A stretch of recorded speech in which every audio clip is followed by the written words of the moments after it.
আসসালামু আলাইকুম এভরিওয়ান, আপনারা সকলে কেমন আছেন? আশা করি সবাই অনেক ভালো আছেন। আলহামদুলিল্লাহ আমি অনেক ভালো আছি। আজকে আমি অনেক মজাদার স্বাদের মাছ, এটা হচ্ছে কার্ফু মাছ ভুনা করব।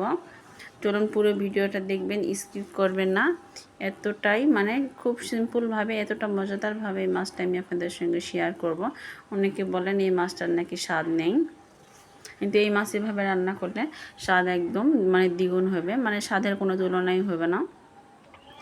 আমি কিভাবে রান্না করি পুরো ভিডিওটা দেখবেন। আর যেসব বন্ধুরা নতুন আমার চ্যানেলে এই ভিডিওটি দেখতেছেন তারা প্লিজ একটা লাইক করে সাবস্ক্রাইব করে পাশে থাকা বেল আইকনটা ক্লিক করে দিবেন। আর নতুন কোনো ভিডিওটি নোটিফিকেশন পেয়ে চলে আসতে পারেন। এই যে এখানে প্রথমে কার্পু মাছটা সুন্দর করে একদম কেটে ধুয়ে পরিষ্কার করে নিয়েছি। এই মাছটা একদম আমাদের পুকুরের ফ্রেশ তাজা মাছ। এই যে দেখুন আমি মাছগুলো পিস পিস করে নিয়েছি। এই মাছটাই আমি রান্না করব, এই মাছটা আমি ভুনা করব। এখানে আমি তেজপাতা, দারচিনি এবং নিয়ে নিয়েছি পেঁয়াজ কুচি আর হচ্ছে রসুন কুচি, আর দেশি রসুন হলে একটা থেতো করে নেবেন। আর এই যে মাছগুলোর মধ্যে আমি এখন লবণ হলুদ মাখায় নেব। লবণ হলুদ মাখায় নিয়ে এই মাছটা আমি সুন্দর করে ভেজে নেব। এই মাছটা কিন্তু একটু ভেজে নিলে বেশি ভালো লাগে। কাঁচা মাছ আছে, ভেজে নিয়ে ভুনা করলে ভালো লাগে, কিন্তু এই মাছটার স্বাদ একটু পাইনচা বলতে হবে আর কি।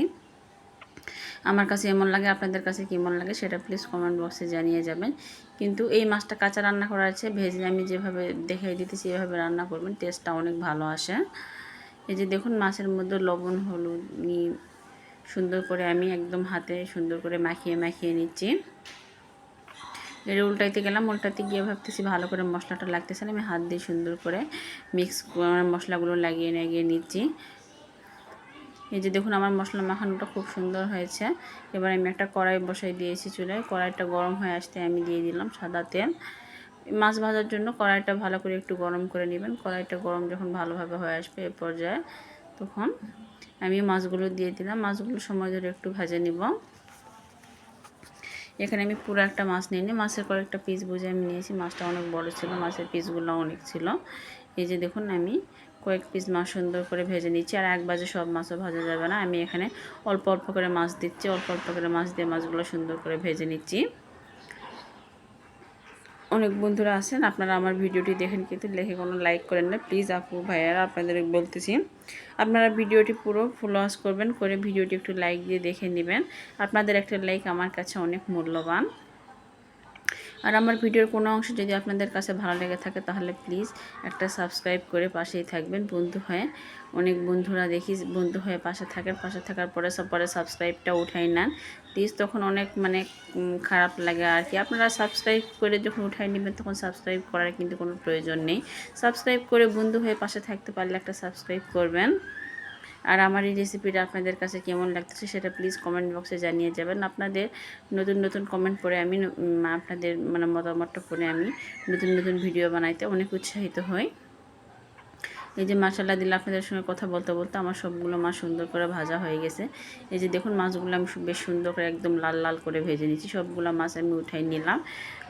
মাছের আমি যে উঠাই নিলাম, যে মাছটা ভাজছিলাম যে কড়াইতে, এই কড়াইতে আমি আরেকটু তেল দিয়ে দিচ্ছি। এই তেলের মধ্যে আমি কুচি করে রাখা পেঁয়াজটা দিয়ে দিচ্ছি। এই মাছের ভুনাটার মধ্যে একটু পেঁয়াজটা বাড়ায় দিবেন, কারণ পেঁয়াজটা অল্প দিলে মাছের ঝোলটা একটু পাতলা হবে, তাহলে মাছের এই ভুনাটা অত ভালো লাগবে না। আমি একদম ঘন গাঢ় একটা ভুনা করব। এই যে দেখুন আমি সুন্দর করে পেঁয়াজটা ভেজে নিচ্ছি। পেঁয়াজটা একটু চিকন করে কেটে নেওয়ার চেষ্টা করবেন। পেঁয়াজটা যদি মোটা হয়ে থাকে তাহলে কিন্তু সেই মাছের ভুনাটা অত টেস্ট ভালো লাগে না। কথায় আছে সবজি কাটা বা ধরনের মধ্যেও কিছু টেস্ট থাকে।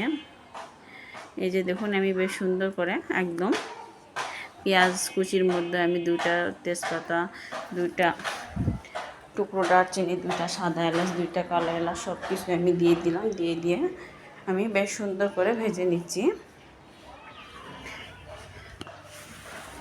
যে দেখুন আমি সময় ধরে একদম লাল লাল করে পেঁয়াজটা সুন্দর করে ভেজে নিলাম। ভেজে নেবার পরে এখানে আমি স্বাদ মতো লবণ দিলাম, মরিচের গুঁড়া, ধনিয়া গুঁড়া, হলুদের গুঁড়া এবং দিয়ে দিলাম বাটা মশলা। এখানে পেঁয়াজ, রসুন, জিরা, আদা সব কিছু ছিল, সব কিছু বেটে রাখছিলাম।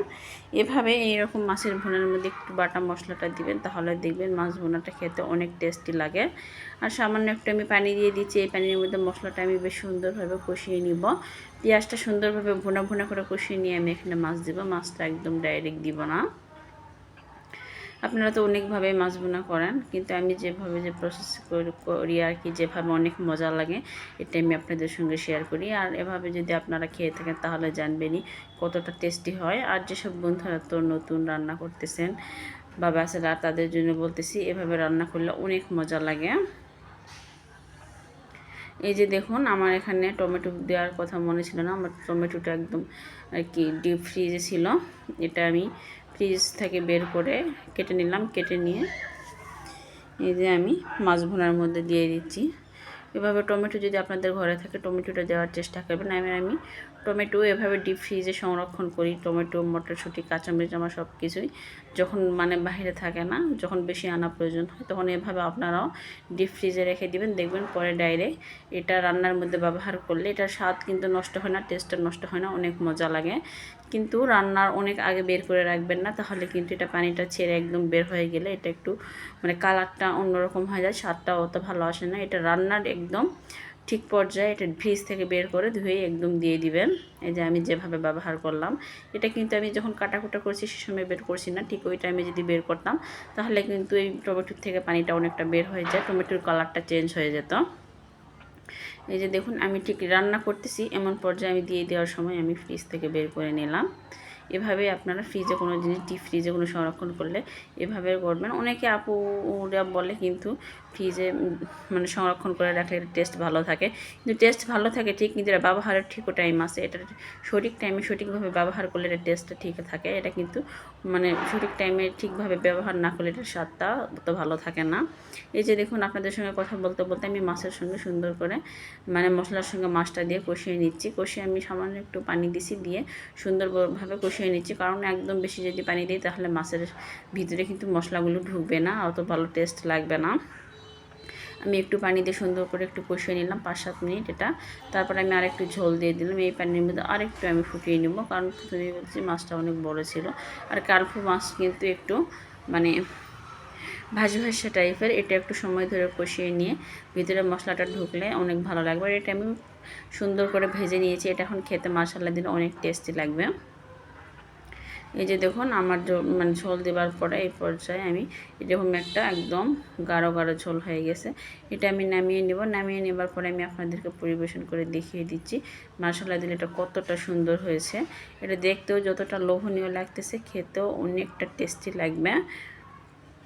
এই যে দেখুন, আমার ওই মাছের ভুনাটা আপনাদের কাছে কেমন লাগলো সেটা আপনারা আমার কমেন্ট বক্সে জানিয়ে দিবেন। আর মাশাআল্লাহ দিলে আমি যেটা মুখে বলতেছি, আপনারা বিশ্বাস না করলে এভাবে একবার হলো ট্রাই করে দেখবেন।